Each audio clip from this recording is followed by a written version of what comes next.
네, 이번 PR12 제가 발표할 논문은 이제 데이터 샤플리라고 불리는 논문인데요. 원래 제목은 What is your data worth?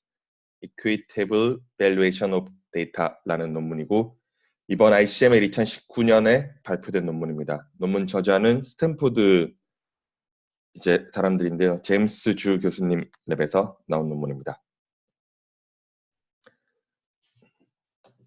네, 그러면 이제 데이터 밸류가 뭐냐라는 것부터 이제 정의를 하고 들어가야 되는데요.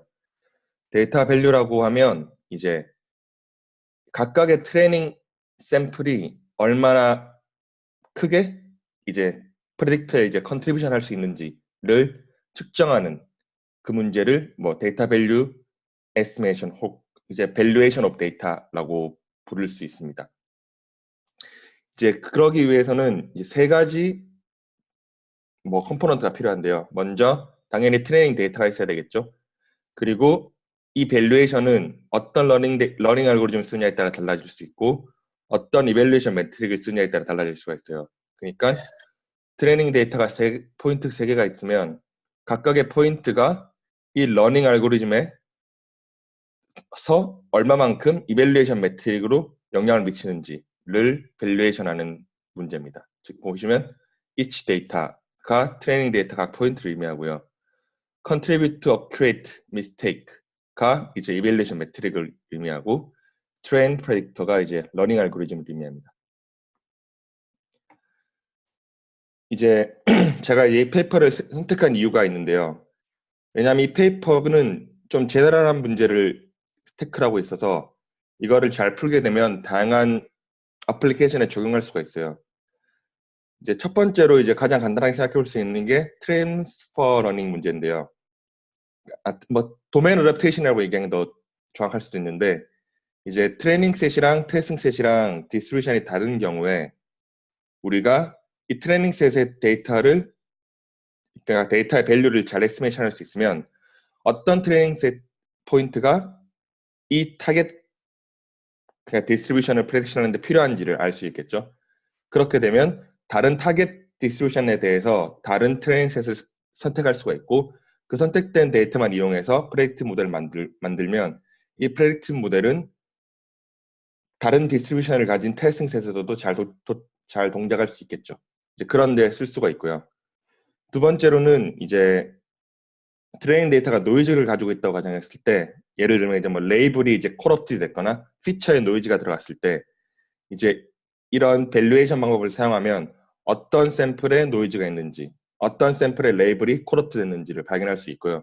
그렇게 발견된 어떤 코럽트 샘플을 제외하고 프레딕트 모델을 만들던가 아니면 다시 그 코럽티드 레이블 된 거를 바꾼 다음에 프레딕트 모델을 만들면 이제 더 나은 프레딕트 모델을 만들 수가 있겠죠. 그리고 인터프레터빌리티도 높일 수 있는데 이거는 이제 예를 들면 프레딕트 모델을 만들어 놓고 어떤 트레이닝 셋이 가장 큰 영향을 미쳤냐라는 거를 이제 설명해 주면서 이 모델의 인터프레터빌리티를 높일 수 있겠죠. 그리고 다음으로는 액티브 러닝 같은 데도 사용할 수가 있고요. 세미 슈퍼바이저 러닝 같은 데도 이제 수도 레이블을 매기는데 이 데이터 밸류를 사용할 수 있을 것 같습니다. 이제 좀 제너럴한 문제라서 이제 제가 이 논문을 셀렉트했고요. 그러면 이제 다시 이제 문제로 돌아가서 이제 그럼 데이터 밸류에이션 어떻게 할 수 있을까라고 이제 가만히 생각해 보면 가장 간단한 방법은 이제 leave one out이라는 방법이 있어요. 예를 들면 우리가 지금 트레이닝 셋이 3개가 있다고 가정해요. 그리고 어떤 arbitrary한 러닝 알고리즘이 있다고 가정했을 때 이 3개를 다 이용했을 때 퍼포먼스 매트릭을 구해보고 이제 별표에 대한 데이터 밸류 에스티메이션 하고 싶으면 별표만 빼봐요. leave one out. 별표만 뺐을 때 퍼포먼스를 볼 수 있죠. 그렇게 됐을 때 지금 2개를 보면 별표를 뺐을 때 퍼포먼스가 오히려 0.05가 늘었죠. 그랬을 때 우리는 이제 예를 들면 이 별표의 밸류에이션을 마이너스 0.05 이런 식으로 이제 정의할 수가 있겠죠. 이게 가장 쉬운 방법인데 이제 생각해 보면 이게 리저너블한가를 생각해 보면 어떤 여러 가지 경우에서는 리저너블 하지 않은 데이터 밸류 에스티메이션이라고 볼 수 있어요. 예를 들면 완벽하게 똑같은 별표라는 샘플이 하나 더 있다고 가정을 해봐요. 그랬을 경우에는 별표를 빼든 안 빼든 퍼포먼스가 거의 차이가 없겠죠. 근데 만약에 별표가 정말 중요한 샘플에서 생각하면 별표를 2개 다 뺐을 때 퍼포먼스가 확 떨어질 수가 있겠죠. 근데 별표를 하나 뺐을 때는 떨어지지가 않아요. 그렇게 됐을 때 우리는 이제 이 별표의 밸류를 이제 leave one out이라는 방법으로는 정확하게 판단할 수가 없는 거죠. 이제 뭐 이거는 간단한 한 예인데 뭐 여러 가지 다른 어떤 경우에서도 leave one out은 이제 우리가 원하는 데이터 밸류 에스티메이션이 아니다라는 것을 쉽게 알 수가 있습니다. 그 저자도 이런 식으로 클레임을 하고 있고요. 그러면 저자가 원하는 어떤 데이터 밸류 에스티메이션은 어떤 거냐를 보면 앞에서 말씀드렸듯이 데이터 밸류 에스티메이션은 이 세 가지 컴포넌트로 이루어져야 하고 밸류에이션의 합은 이 이밸류에이션의 매트릭이 되어야 해요. 보시면 이 세 개를 써서 러닝 알고리즘을 만들었을 때 이 알고리즘의 퍼포먼스 0.8이에요. 그리고 0.8을 만드는 트레이닝 셋의 밸류는 이제 요 오각형은 0.4만큼의 컨트리뷰션이 있고 별은 0.05, 뭐 육각형은 0.35 정도의 컨트리뷰션이 있다고 컨트리뷰션이 있다. 뭐 이런 식으로 디컴포즈가 돼야 된다라고 이제 설명을 해요. 이제 이런 식으로 하기 위해서는 우리는 이제 leave one out이 아니라 모든 파시브라는 경우를 분석을 해야 된다라고 이제 저자는 주장을 하고 있죠. 뭐 이 example에 대해서는 다음에 다시 돌아올게요. 얘들이 이제 하고자 하는 정확한 그 데피니션을 말씀드리고 난 뒤에 돌아오도록 하겠습니다.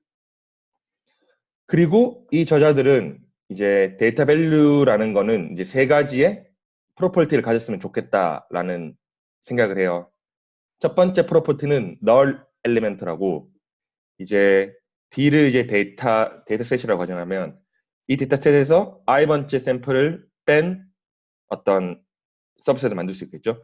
그 서브셋의 어떤 부분 집합인 어떤 서브셋에 대해서 그 전체 서브셋을 포함한 퍼포먼스가 그 서브셋에서 i를 더한 서브셋을 만들어서 프레딕트 모델을 만들고 그거를 매트릭으로 측정했을 때 퍼포먼스랑 모든 서브셋이 같다면 이제 i번째 샘플의 밸류는 0이다.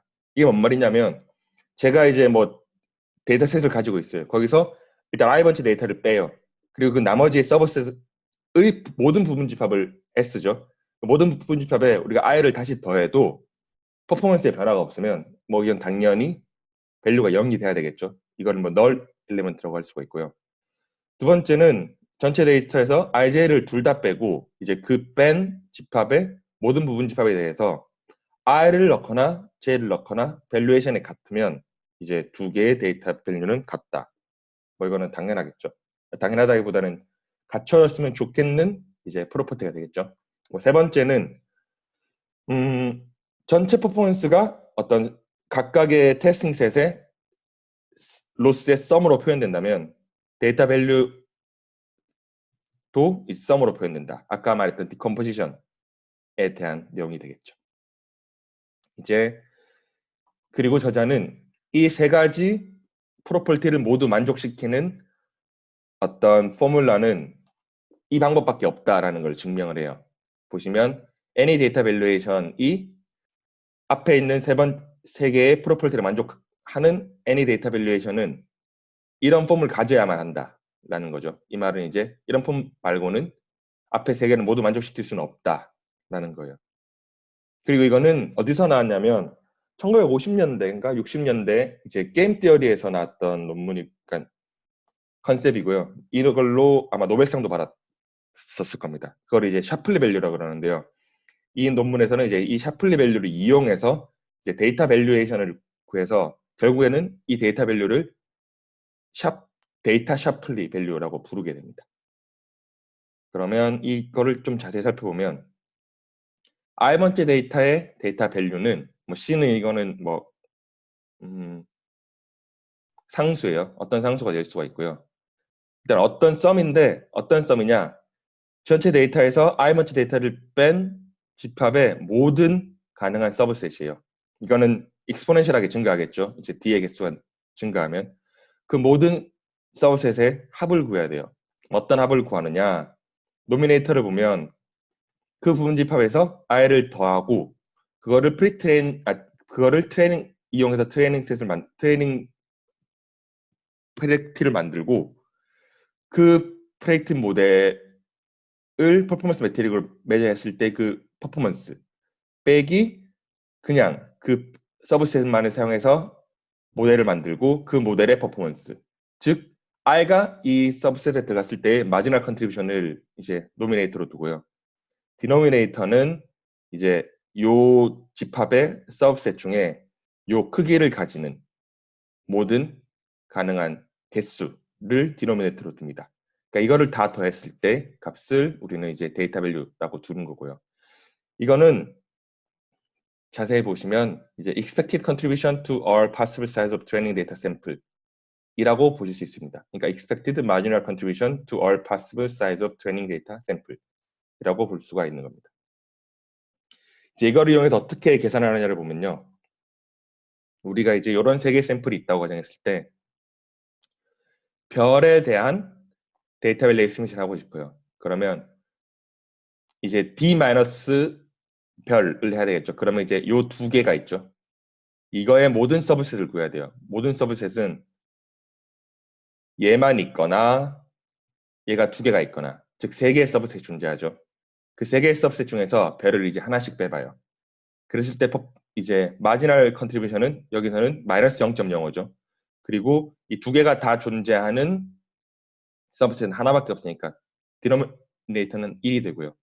두 번째 케이스는 이제 빨간색 육각형만 존재할 때 별을 넣었을 때랑 별을 뺐을 때 컨트리뷰션이 0.2가 되니까 그리고 이거는 두 가지 경우가 있죠. 2로 나눠주고 여기는 별을 빼고 안 빼고 관계가 없죠. 그러니까 뭐 마지막 컨트리뷰션 0이고 2로 나눠주고 이 세 개를 다 더하면 결국 0.05가 나오고 그러므로 이제 별의 밸류에이션은 0.05다 라는 이제 결론이 나오게 되죠. 이거는 뭐 나머지에 대해서도 다 구할 수가 있죠. 근데 지금 보시다시피 이게 데이터가 많아지면 많아질수록 이게 뭐 익스포넨셜하게 증가해버리고 보시다시피 한 번 할 때마다 우리는 프레딕트 모델을 두 개를 만들어야 돼요. 얘를 프레딕트 모델 만들고 뺀 거를 프레딕트 모델 만들고 또 밸리에이션 하기 때문에 트레이닝을 해야 되는 게 익스포넨셜하게 증가하게 돼요. 그러면 사실은 컴퓨테이션 컴플렉스가 엄청나겠죠. 그래서 이거를 다이렉트하게는 구하지 못하고 대부분 샤플리 밸류라는 거를 구하는 모든 논문을 보면 어프록시메이션을 구해요. 이제 그게 알고리즘이 되는데 여기서도 이제 당연히 익스포넨셜한 컴퓨테이셔널 컴플렉스를 가지는 모델을 만들 수는 없으니까 제너럴 모델로 가져갔을 때는 그래서 이제 어프록시메이션한 알고리즘을 제안하게 됩니다. 간단하게 이제 이게 이제 수도 코드인데요. 수도 코드를 바로 보지 말고 간단하게 말로 좀 설명을 해드리면 첫 번째로는 얘들이 이제 랜덤 퍼뮤테이션을 하나 샘플해요. 여기 보시면 이렇게 랜덤 퍼뮤테이션 하나 샘플하는데 뭐 샘플이 세 개가 있다 그러면 뭐 ABC 아니면 뭐 BAC 뭐 CBA 뭐 이런 식으로 퍼뮤테이션을 샘플링 할 수 있겠죠. 그리고 샘플링 먼저 한 다음에 이제 at one point at a time from the permutation이에요. 이게 어떤 거냐면 이제 빨간색에서 설명이 되는데 첫 번째로 A만을 넣어 제일 처음 걸만을 넣어서 그러니까 프레딕트 모델을 만들고 퍼포먼스를 측정을 해요. 그리고 난 다음에는 A에다가 B를 하나 더해요. 그 다음에 프레딕트 모델 만든 다음에 퍼포먼스 측정하고 A를 빼주죠. 여기서는 A는 미리 계산해놨기 때문에 그냥 빼주면 되는 거죠. 앞에서 이제 두 개씩 하는 것보다는 훨씬 낫죠. 반으로 줄었죠. 왜냐하면 지금 계속 체인으로 이제 따라가니까 여기 구할 때는 앞에 이제 A, B로 구해놨으니까 그냥 빼주면 되는 거니까. 그리고 이 뺀 값을 이제 B의 밸류에이션이라고 가정을 하는 거예요. 여기서는.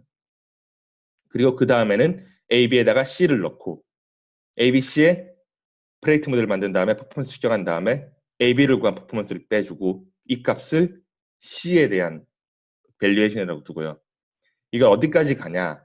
이제 요 두 개의 차이가 어떤 우리가 정한 certain threshold보다 작아지면 멈춰요. 그런 식까지 갔다가 이 과정을 계속 반복하게 되는 겁니다. 언제까지 하냐면 뭐 이거는 until convergence까지라고 얘기하는데요. 알고리즘을 자세히 보시면 뭐 인풋은 트레인 데이터고 뭐 러닝 알고리즘이고 첫 번째로 모든 데이터 밸류에이션을 0으로 이니셜라이제이션 해주고요. 컨버전스 크라이테리아는 여기서 마지막에 보이는 바와 같이 이걸 계속 업데이트하면서 이 업데이트 값 두 값의 차이가 어떤 threshold보다 작을 때 얘들은 이거를 멈추게 되고요. 뭐 랜덤 퍼뮤테이션 뽑은 다음에 퍼뮤테이션을 하나씩 더해가면서 밸류에이션을 측정하고 그 값이랑 그 바로 전 값을 뺀 값을 이제 엑스포넨셜하게 계속 업데이트 시켜주는 거죠. 그런 식으로 데이터 밸류 에스티메이션을 하게 됩니다. 근데 보시면 이 방법도 어쨌든 이 트레이닝을 계속해야 되기 때문에 컴퓨테이셔널리 아주 컴플렉스해요. 그래서 나중에 리미테이션으로 제가 말씀드릴 거지만 이 방법은 좀 심플 모델에만 적용되고 데이터가 작을 때만 적용이 되는 좀 단점이 있습니다. 그래서 모든 실험이 데이터 개수가 1000개를 넘지가 않아요. 그런 단점이 있는 논문입니다. 그리고 또한 밸류에이션을 하기 위해서는 세퍼레이티드 밸리데이션 셋도 존재를 해야 되고요. 자, 그러면 이 사람들이 어떤 실험으로 자신들의 밸류에이션이 이제 잘 되었는지를 증명했느냐를 살펴보겠습니다. 어플리케이션이 한 4개 정도 되는데요. 첫 번째 어플리케이션은 그러니까 이제 임의로 데이터를 콜업시켜요. 그러니까 예를 들면 이제 바이너리 클래시피케이션 같은 경우는 10%의 레이블을 반대로 바꿔버리는 거죠. 1이면 0, 0이면 1. 그리고 뭐 멀티 클래스 클래시피케이션 같은 경우는 10%의 레이블을 아예 랜덤하게 섞어버려요. 여기 보시면 첫 번째 데이터는 스팸 클래시피케이션, 바이너리 클래시피케이션인데 20%의 레이블을 바꿔버려요. 그리고 이제 얼마나 이 데이터 밸류 에스티메이션이 이 커럽티드 된 데이터를 잘 찾을 수 있는지를 보여주고 있는데요. X축은 이제 우리가 인스펙션을 얼마나 했는지를 봐요. 그래서 만약에 이게 옵티멀하다면 20%만 인스펙션하면 100% 다 찾을 수 있겠죠. 그리고 이제 Y축은 우리가 인스펙션 한 거의 정도에 대해서 얼마나 많은 인코렉티드 레이블을 찾았는가라는 거예요. 그러니까 트레이닝 셋이 있으면 트레이닝 셋 전체를 데이터 밸류 에스티메이션 한 다음에 이거를 소팅을 시켜요. 소팅을 시킨 다음에 가장 낮은 데이터 밸류를 가진 값부터 체크를 해봐요. 이게 이 값은 코럽티 된 거냐 안 된 거냐 이렇게 체크를 해봤을 때 이게 이제 발견된 어떤 코럽티드 밸류의 퍼센테이지고요. 이게 옵티멀하다면 이렇게 직선 이렇게 되겠죠. 이렇게 직선으로 쭉 20%까지 100%까지 올라갔다가 쭉 이렇게 되는 건데 데이터 샤플리 같은 경우는 거의 옵티멀하게 가고 있죠. 나머지 이제 LO는 live on out이고 랜덤은 랜덤하게 보았을 때 live on out은 거의 뭐 랜덤이랑 거의 동일한 식으로 가고 있는 걸 볼 수 있습니다. 플라워 클래시피케이션 같은 경우에는 이제 10%만 코럽트 시키고 나머지 10%를 찾는 방법인데요. 이것도 옵티멀은 이렇게 직선 이렇게 될 텐데 TMC 샤플리는 이게 트렁케이티드 몬테칼로인데요. 이거는 이제 거의 옵티멀을 잘 따라가고 있고 뭐 리버나웃은 어느 정도는 따라가지만 옵티멀하지 못하다라는 것을 볼 수가 있고요. 뭐 나머지도 다 그런 내용입니다. 그래서 여기서 보시면 제가 아까 말씀드렸듯이 이 데이터는 1000개만의 데이터를 사용했어요. 트레이닝 셋으로. 그리고 모델들이 다 네이프 베이스 그리고 리트레이닝 인셉션 V3 탑 레이어. 뭐 이 말은 뭐 어쨌든 마지막 레이어만 트레이닝했다는 거니까 뭐 로직스 리레이션이랑 거의 같은 컴플렉시티를 가지겠죠. 그리고 이거는 하나의 컨버루셔널 넷만 사용했는 가장 간단한 모델입니다. 그런 식으로 간단한 모델에서만 트레이닝을 했고요.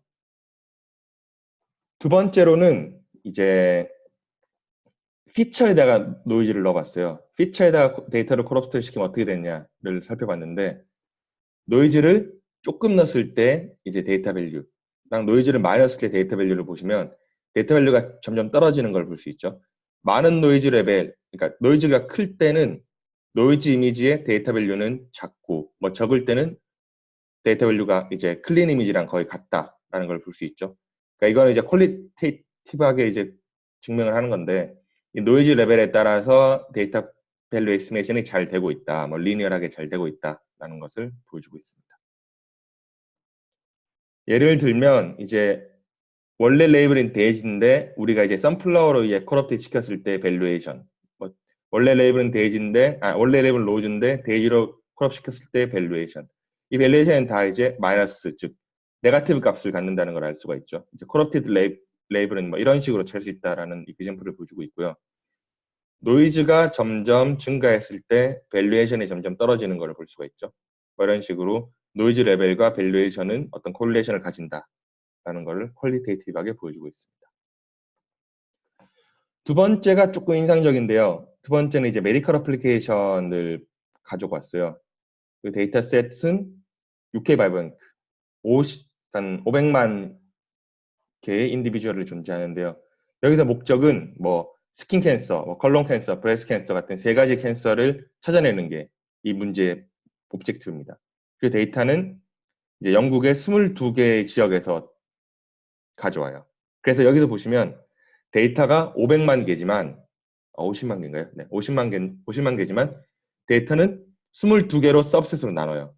그리고 이 22개에 대해서 요 각각의 로케이션을 여기서는 데이터 밸류로 보는 거예요. 여기서는. 그래서 50만 개를 사용한 것 같지만 결국에는 22개의 데이터가 있을 때 그러니까 데이터 밸류 에스티메이션을 한 거라고 볼 수가 있어요. 그래서 일단은 이 그림부터 보시면 이 콜론 캔서를 발견하는 데는 이 3번이나 뭐 2번 이런 식으로 포지티브한 게 거의 없어요. 그리고 네거티브한 것도 발견해요. 그래서 이 말은 뭐냐면 콜론 캔서를 발견할 때는 이제 네거티브한 거를 빼고 포지티브한 것만 사용했을 때 그리고 이거를 웨이트로 주고 프리트레인 모델을 만들고 프레딕션을 했을 때가 가장 정확하다라는 얘기를 해요. 그리고 브레스트 캔서 같은 경우에는 뭐 이런 식으로 웨이트를 줬을 때 프레딕트 모델을 만들면 가장 정확한 알고리즘을 만들 수 있다라는 거고 이게 각각마다 다 다르죠. 이게 이제 말하고자 하는 게 데이터셋에 따라 다르죠. 왜냐하면 레이블이 다르니까 이건 다른 데이터셋이라고 볼 수가 있어요. 데이터셋마다 다른 그 데이터 밸류가 다르다는 것을 보여주고 있습니다. 이거는 파퓰레이션이랑도 많이 달라요. 파퓰레이션은 여기서 보이는데 이 파퓰레이션 분포랑 데이터 밸류 분포는 또 다른 거를 확인할 수 있습니다. 그리고 특이한 거는 여기서 이제 마이너스 값도 존재한다는 것. 그러니까 이 데이터는 안 넣는 게 낫다는 거죠. 여기는 이제 어쨌든 다른 적은 웨이트는 가질 수 있어도 아예 안 넣는 게 낫다는 거는 이제 뭐 콜론 캔서에만 나오는 어떤 특징인 거예요. 그리고 이거는 뭐냐면 이제 이렇게 데이터 밸류를 구해요. 그리고 이제 데이터 밸류가 높은 밸류부터 없애보는 게 첫 번째 줄. 데이터 밸류가 낮은 밸류부터 없애보는 게 두 번째 줄인데요. 첫 번째 줄을 보면 높은 밸류부터 이제 20% 없애고 40% 없애면 퍼포먼스 드랍이 엄청나게 빨라지죠. 근데 이건 사실은 뭐 expected 된 결과죠. 왜냐하면 우리가 가장 높은 밸류를 가지는 데이터가 우리 프레딕트 모델을 만드는데 가장 큰 영향을 미친 건데 이것부터 없애버리니까 당연히 퍼포먼스가 급격하게 떨어지는 이게 사실은 옵티멀한 결과고 이게 급격하게 떨어지면 아 데이터 밸류 에스티메이션이 잘 됐다라고 우리가 판단할 수가 있겠죠. 그리고 두 번째 같은 경우는 가장 낮은 밸류의 데이터부터 없애봐요. 근데 그럼 거기서 보시는 바와 같이 퍼포먼스가 좀 증가하다가 일정해지는 걸 볼 수가 있어요. 물론 데이터를 더 많이 없애면 떨어지겠지만 여기서 이제 강조하고자 하는 거는 트레이닝 데이터를 모두 쓰는 것보다 어느 정도 트레이닝 데이터를 없앴을 때 그러니까 낮은 밸류를 가지는 데이터를 없앴을 때 퍼포먼스가 더 잘 나올 수 있다라는 이야기를 하고 있습니다. 여기서도 마찬가지죠. 데이터를 좀 없앴을 때 증가하는 모습 보일 수가 있어요. 아마 여기서 X축은 퍼센테이지인데 좀 잘못 표현한 것 같고요. 그리고 반대로 우리가 데이터가 뭐 예를 들면 이제 뭐 한 1000개밖에 없다. 그랬을 때 어떤 데이터를 더 넣어야 되는지를 봤을 때 하이 밸류 데이터를 넣으면 급격하게 퍼포먼스가 증가하는 걸 볼 수가 있고 로우 데이터부터 넣으면 오히려 퍼포먼스가 떨어졌다가 다시 증가하는 걸 볼 수 있어요. 이 증가하는 거는 뭐 이제 소팅한 다음에 넣은 거니까 뭐 네거티브 밸류를 넣었을 때는 좀 줄어들다가 이제 이 정도 되면 이제 포지티브 밸류가 들어오겠죠. 그랬을 때는 이제 점점 다시 증가하는 뭐 이런 식으로 나이키 모양으로 퍼포먼스가 나타나는 걸 볼 수가 있고요. 이런 식으로 나타나야지 당연히 우리 데이터 밸류 엑스메이션이 잘 되었다라고 할 수가 있겠죠. 자, 그러면 세 번째 어플리케이션인데요. 세 번째 어플리케이션은 뭐 도메인 어댑테이션이라고 불러볼게요. 이제 트레이닝 샘플이랑 테스트 샘플이 디스트리뷰션이 다를 때 어떻게 데이터 밸류 엑스메이션을 이용할 수가 있을까? 라는 질문에서 출발했고요. 여기서 보시면 얘들이 어떻게 도메인 어댑테이션을 하냐면 첫 번째로는 이 트레이닝 데이터를 데이터 밸류 에스티메이션을 해요. 그리고 소팅을 쫙 시켜요. 그 다음에 데이터 밸류가 네거티브인 데이터는 다 없애고 이제 에스티메이티드 된 데이터 밸류가 있을 거잖아요. 그거를 웨이트로 두고 그 웨이티드 옵티미제이션 한 다음에 그 프레딕트 모델을 사용을 하는 거예요. 그렇게 됐을 때 오리지널 퍼포먼스 이거는 그냥 트레이닝셋을 다 사용했을 때 웨이트 없이 그러니까 유니폼 웨이트를 사용했을 때 퍼포먼스고 이거는 데이터 밸류 에스티메이션을 사용했을 때 퍼포먼스인데 퍼포먼스 임프루브가 뭐 마지널 경우도 있는데 대부분 좀 시그니피컨트 하죠. 보시면 첫 번째 샘플은 이제 이거부터 볼게요. 원하는 거는 이제 이 스킨 어떤 이게 디지즈겠죠. 스킨 디지즈를 클래시피케이션 하는 게 목적인데 이렇게 클린한 데이터, 레이블을 가지는 데이터는 찾기가 어려워요. 그래서 이제 각각의 스킨 디지즈를 구글에다 그냥 검색을 해요. 그리고 거기서 크롤링을 한 데이터를 이제 구글 데이터라고 하죠. 근데 그런 크롤링 데이터에는 뭐 이런 식이든 이런 식이든 이런 식이든 이제 노이지한 데이터들이 많이 들어오죠. 뭐 요거든 같은 좋은 데이터도 많이 들어오지만 그래서 요런 노이지한 데이터를 모은 다음에 이건 뭐 칩 데이터라고 할 수 있겠죠. 싼 데이터들을 모은 다음에 데이터 밸류 에스티메이션을 통해서 하이 밸류 데이터만 뽑아낸 다음에 요 데이터를 이용해서 트레이닝 시키니까 이 전체 트레이닝 데이터를 이용해서 시키는 것보다 한 10% 이상 퍼포먼스가 증가했다라는 것을 보여주고 있고요. 두 번째 example 같은 경우에는 이제 트레이닝 데이터가 어떤 젠더 바이어스를 가지고 있을 때 예를 들면 이제 트레이닝 데이터는 오직 20% 정도의 여성을 포함하고 있고 뭐 흑인의 비율이 굉장히 낮다라고 가정했을 때 우리는 이런 젠더 바이어스를 없애기 위해서 어떤 테스팅 데이터를 가져요. 어떤 테스팅 데이터는 젠더 바이어스가 없는 테스팅 데이터를 가져왔을 때 여기에 가장 잘 동작하게 만드는 프레딕트 모델은 이 트레이닝 데이터에서 젠더 바이어스를 줄인 하이밸류 데이터를 뽑은 다음에 여기서만 트레이닝하는 결과가 되겠죠. 그랬을 때 퍼포먼스 임프루브도 한 6% 정도 있는 걸로 알 수 있습니다. 뭐 나머지도 마찬가지예요. 뭐 엠리스트 디짓 데이터에서 USPS 데이터를 쓴 거랑 뭐 이메일에서 스팸을 발견한 어떤 데이터에서 SMS로 넘기는 뭐 이런 식으로 도메인 어댑테이션 상황을 만들고 그 결과를 리포팅했습니다. 근데 여기서 보시면 다 보면 뭐 탑 레이어만을 트레이닝했죠. 뭐 로지스트리게이션이고 그 다음 네 번째는 아예 로지스트리게이션을 사용을 해버렸고요. 다섯 번째는 뭐 네이베이스. 즉 다섯 모델이 다 굉장히 간단한 모델이에요. 그리고 이제 페이퍼를 자세히 읽어보면 트레이닝 셋의 데이터가 맥시멈 요 첫 번째 이그젬플인데 1400개 정도밖에 안 되는 걸 볼 수 있습니다. 그래서 이제 제가 이제 이 논문이 참 좋고 이제 컨셉도 좋고 이제 애플리케이션이 많아서 좋은 논문이다라고 생각을 하는데 그럼에도 불구하고 여러 가지 리미테이션이 있다고 생각을 해요. 첫 번째는 뭐 어프록시메이션을 사용을 한다고 해도 이제 컴퓨테이셔널 컴플렉시티가 굉장히 높고요. 왜냐하면 샤플리 밸류라는 것 자체가 익스포넨셜한 어떤 컨비네이션을 가지기 때문이죠. 그리고 이걸 하나 구할 때마다 트레이닝을 계속 해줘야 된다는 단점이 있습니다. 두 번째로는 이렇게 어프록시메이션 하게 되니까 데이터가 많아지면 많아질수록 우리가 체크해야 되는 모든 파시블 컨비네이션이랑 체크할 수 있는 어떤 개수랑의 차이가 점점 늘어나요. 그 말은 어프록시메이션이 점점 더 정확해지지 않게 되고 그래서 이 정확하지 않은 어프록시메이션은 데이터 밸류 에스티메이션의 에러를 키우는 영향을 미칠 수가 있죠.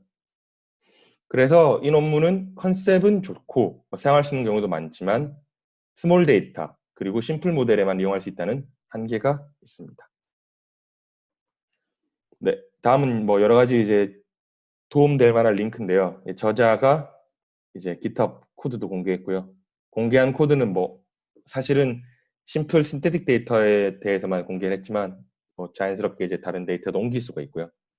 그리고 뭐 저자의 이제 오리지널 프레젠테이션도 ICML에서 한 게 공개가 돼 있고요.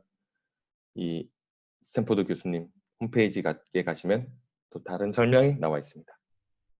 네, 발표는 여기까지 하고 혹시 질문 있으면 질문 받겠습니다.